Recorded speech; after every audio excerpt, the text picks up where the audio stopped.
ہر حال میں استاد نہ مجھے ڈانٹے، نہ مجھے مارے، نہ برا بھلا کہے. یہ آپ کے لیے شفقت نہیں ہے، آپ کے بربادی کا انتظام ہو رہا ہے. یہ مطلب نہیں ہے اس رحمت کا. رحمت کا بہت وسیع مفہوم ہے. ہم انشاءاللہ 3 حصے میں تقریر کو تقسیم کریں گے. ایک ایک بات سنیے.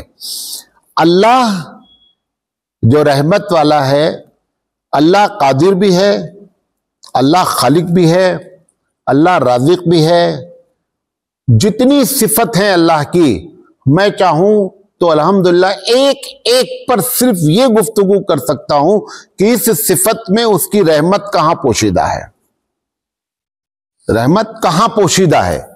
لیکن اس کے باوجود بھی، سب کچھ جاننے کے بعد، قادر مطلق ہونے کے بعد، قدیر ہونے کے بعد، خبیر ہونے کے بعد، علیم ہونے کے بعد، وہ سب سے بڑا رحمان ہے. ایک چھوٹی سی مثال دیتا ہوں. ابھی تو لمبی بات چلے گی، یہ ہو سکتا ہے 40-50 سیریل چلے. آپ نے فجر کی نماز چھوڑی یا کوئی نماز چھوڑی. نماز پڑھتے کس کے لیے ہیں؟ اللہ کے لیے. اللہ جان رہا ہے کہ آپ نے نماز چھوڑی ہے نا؟ جان رہا نہیں جان رہا؟ جان رہا ہے. اگر چاہے جیسے ہی نماز چھوڑی ہے اسی وقت آپ کو سزا دے سکتا ہے. قدیر مطلب علیم ہے، جان رہا ہے. قادر مطلق ہے، فعال لما یرید ہے، جو چاہے وہ کر سکتا ہے. پھر بھی تمہاری گردن مروڑی نہیں اس نے، کیونکہ وہ رحمان ہے. ایسے ہر صفت میں اس کی رحمانیت ہے. انشاءاللہ سب سے پہلے ہم اس پر بات کریں گے کہ اللہ جو رحمان ہے، اللہ الہ سے بنا ہوا ہے. کل بات ہوئی نا، الہ کی حیثیت سے اس نے کیا کیا رحمانیت کی ہے، اس پر بات کریں گے. اللہ رب ہے. رب کا مطلب پالن ہار ہے. پالن ہار کی حیثیت سے اس نے کیا دنیا والوں پر شفقت اور رحمت کی ہے، اس پر بات کریں گے. اللہ قادر مطلق ہے. قادر مطلق ہونے کے بعد کہاں کہاں قادر مطلق نے رحم اور شفقت کی ہے، ایسے ایک ایک پر بات کریں گے. پہلے اللہ پر بات کریں گے انشاءاللہ. پھر دوسری ہم بات کریں گے کہ اس دھرتی پر ان کے بعد اگر کوئی رحمت اور شفقت والا ہے تو وہ رسول اکرم صلی اللہ علیہ وسلم ہے. رسول اکرم صلی اللہ علیہ وسلم کی رحمت کیسے کیسے کس کس انداز میں ہوئی ہے. پھر تیسری بات ہم آپ سے کریں گے کہ آپ اس نبی رحمت کے امتی ہیں، آپ کے اندر وہ صفت کیسے کیسے کس انداز میں ہونی چاہیے. ایک استاد ہے تو اس کی رحمت کیا ہے، ایک باس ہے تو اس سے نیچے کام کرنے والوں پر اس کی رحمت کیا ہے، ایک مزدور ہے تو مزدور پر رحمت کیسے کی جائے. ایسے ایک لمبی چوڑی بات ہے. یہ ساری باتیں انشاءاللہ کی جائیں گی. آپ ہمارے لیے دعا کریں کہ صحت اچھی رہے. تو میں اس پورے مضمون کو بہت ہی نزاکت کے ساتھ، گہرائی کے ساتھ میں تمام دنیا والوں کے سامنے رکھنا چاہتا ہوں کہ آپ جو دین رحمت کے ماننے والے ہیں، آپ کے اندر بھی وہ صفت پیدا ہونی چاہیے. چند مثال دے کر اپنی بات ختم کرتا ہوں. جہاں پر شفقت کرنا ہے وہاں پر اگر آپ نے غصہ دکھلایا تو رحمت کے خلاف ہے. لیکن جہاں غصہ دکھلانا ہے وہاں غصہ دکھلایا گیا تو یہی رحمت ہے.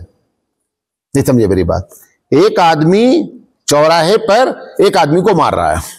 اب آپ وہاں پر شفقت اور رحمت دکھلائیں اور اس کا ساتھ نہ دیں جو مارا جا رہا ہے، تو یہ رحمت نہیں ہوئی، یہ تو آپ نے ظلم کیا. اسی لیے تو اللہ کے رسول صلی اللہ علیہ وسلم نے فرمایا انصر اخاک ظالما او مظلوما کی تشریح کرتے ہوئے فرمایا کہ ظالم کو ظلم سے روکنا ہی اس کی مدد ہے، ظلم نہ کرنے دینا. یہ جو غصے کا شل یا غصے کی صفت آپ کے اندر اللہ نے رکھی، کس لیے رکھی ہے؟ جب غلط کام ہو تو آپ کو اس جگہ پہ غصہ ہونا، یہی رحمت ہے. ایسی جگہ پر جیسے بچے کو بعض کبھی کبھی ایسا ہوتا ہے کہ بچہ غلطی کرتا ہی رہتا ہے. ایک وقت ایسا آ جاتا ہے کہ محلے والے، رشتہ دار سب بولتے ہیں کہ تم نے اپنے بچے کو لاڈ اور پیار میں برباد کر دیا. حالانکہ لاڈ پیار تو اچھی چیز ہے، لیکن برباد کس نے کیا ہے؟ لاڈ اور پیار نے. اس کا مطلب اس بندے کو معلوم ہی نہیں تھا کہ باپ کی حیثیت سے شفقت اور رحمت کا مطلب کیا ہوتا ہے. بیٹی کے ساتھ رحمت اور شفقت کا مطلب کیا ہوتا ہے؟ اس نے ہر چیز کو اگنور کیا، نظر انداز، نتیجہ یہ نکلا کہ وہ لاڈ اور پیار میں برباد ہو گیا۔ اب سب لوگ بولتے ہیں تمہارے لاڈ اور پیار سے برباد ہوا ہے۔ اللہ تعالیٰ ایسا نہیں کرتا ہے، اس کا نام رحمت قطعی نہیں ہے۔ کتنی بڑی بات بولتا ہے پروردگار عالم، کہتا ہے وَلَكُمْ فِي الْقِصَاصِ حَيَاتٌ يَا أُولِي الْأَلْبَابِ۔ قتل کرنے میں زندگی ہے۔ قتل کرنے میں تو کہنا چاہیے کہ قتل کرنے میں قتل ہو گیا ایک آدمی، یہ نہیں کہہ رہا ہے ایک آدمی کو مارا آپ نے تو زندگی بخشی۔ یہ عجیب و غریب فارمولہ ہے۔ مطلب کیا ہے کہ اگر ایک قاتل ہے، اگر اس کو سزا نہیں دی گئی تو نتیجہ یہ نکلے گا کہ ہزاروں قاتلین جو ارادہ کیے ہیں ان کی ہمت بڑھے گی اور ہزاروں دنیا میں کیا ہو جائیں گے؟ قتل ہوں گے۔ یہ سزا دلا کر کے اللہ تعالیٰ کیا کہہ رہا ہے کہ تم نے جو ان کو سزا کے طور پر ان کی جان لے لی ہے، یہ جان لینا ہی رحمت ہے۔ اگر جان نہیں لی جائے گی تو نتیجہ کیا نکلے گا کہ ظلم بڑھے گا۔ لہذا رحمت کا وہ معنی آپ نہیں سمجھیں کہ لاڈ و پیار میں خراب کر دیا جائے، یہ رحمت اور شفقت کا مطلب نہیں ہوتا ہے۔ اسی طریقے سے کتنی بڑی بات ہے یہ بھی کہ آپ انجانے میں غلطی کریں تو اللہ کہتا ہے میں معاف کر دیتا ہوں، یہ اس کی رحمت ہے۔ فطری طور پر غلطی ہو جائے، حبیب مصطفیٰ نے انجانے کے بارے میں کیا فرمایا؟ رفع عن امتی الخطأ والنسیان، میری امت سے اللہ نے بھول چک کو معاف کر دیا ہے۔ یہ جو معاف کیا گیا ہے یہ اللہ کی رحمت ہے، ورنہ بولتا جو بھی غلطی ہوگی ہر حال میں ہم پکڑیں گے، تب کہا جاتا کہ ظلم ہو رہا ہے۔ لیکن کہہ رہا ہے کہ انجانے میں ہوا ہے لہذا معاف ہے۔ انجانے میں نہیں، جان بوجھ کر غلطی کیا ہے، لیکن یہ کہہ دیا اللہ غلطی ہو گئی، جان بوجھ کر کیا لیکن کیا کر دیا؟ قبول کر لیا۔ کیوں؟ آدم علیہ السلام کی ہم اولاد ہیں، ربنا ظلمنا انفسنا، اللہ غلطی ہو گئی ہے۔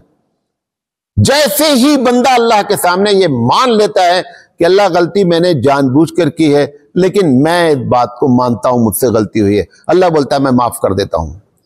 حدیث ہے اللہ کے رسول صلی اللہ علیہ وسلم کی کہ جس نے توبہ کی، التائب من الذنب کمن لا ذنب لہو، گناہوں سے توبہ کرنے والا ایسا گویا گناہ کیا ہی نہیں ہے۔ یہ سب رحمت کی بات بتائی جا رہی ہے، یہی معنی ہے رحمت کے۔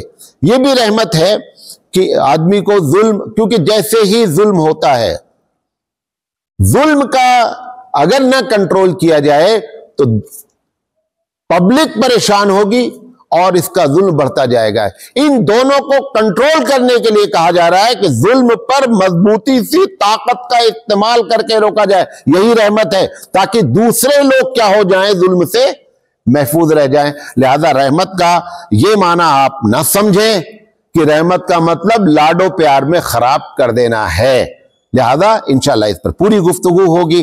آج یہ تمہیدی گفتگو ہے، اور جو ظالم ہوتے ہیں، جو بدماش ہوتے ہیں، مافیا کے لوگ ہوتے ہیں، دادا گیری کرتے ہیں، ان سب کے کنٹرول کے لیے ایک عورت نے حجاج بن یوسف کو خط لکھا تھا کہ اسلامی حکومت اس دھرتی پر قائم ہے، اور سندھ سے خط لکھا تھا، کوفہ لکھا تھا کہ میری عزت محفوظ نہیں ہے۔ بحری بیڑا تیار کر کے حجاج بن یوسف نے محمد بن قاسم اپنے بھتیجے کو بھیجا کہ اس عورت کی عزت کی حفاظت کی جائے، اور طاقت کا استعمال کیا گیا۔ یہ طاقت کا استعمال کرنا ہی رحمت ہے۔ یہاں پر آپ یہ بولیں نہیں بھائی ایسا ہے کہ ہنسا پرمو دھرما، ہر حال میں ہم جو ہے وہ کچھ بھی نہیں کریں گے، ایسا نہیں ہوتا ہے۔ ایک گال کوئی مار دے گا تو ہم دوسرا پیش کر دیں گے، سارے گال ٹھوکے جائیں گے، ہر گال پہ مار پڑے گی۔ یہ ضرور بتا دینا چاہیے گال پہ مارنے والے کو کہ ہم کو بھی اللہ نے ہاتھ دیا ہے، ہم کو بھی طاقت دی ہے۔ یہ ایک الگ بات ہے، اگر تم تسلیم کر لیتے ہو تو قرآن میں کہا جاتا ہے کہ پھر معاف کر دینا افضل ہے۔ لیکن اگر تم کو معلوم ہے کہ میرے معاف کر دینے سے اس کا ظلم بڑھے گا، ایسی جگہ پر معاف کرنا افضل نہیں ہے، ایسی جگہ پہ بدلہ لینا افضل ہے، تاکہ دوسرے لوگ ظلم سے بچ سکیں۔ یہ ہے مفہوم رحمت کا۔ انشاءاللہ زندگی رہی تو بات ہوگی۔ وآخر دعوانا ان الحمدللہ رب العالمین۔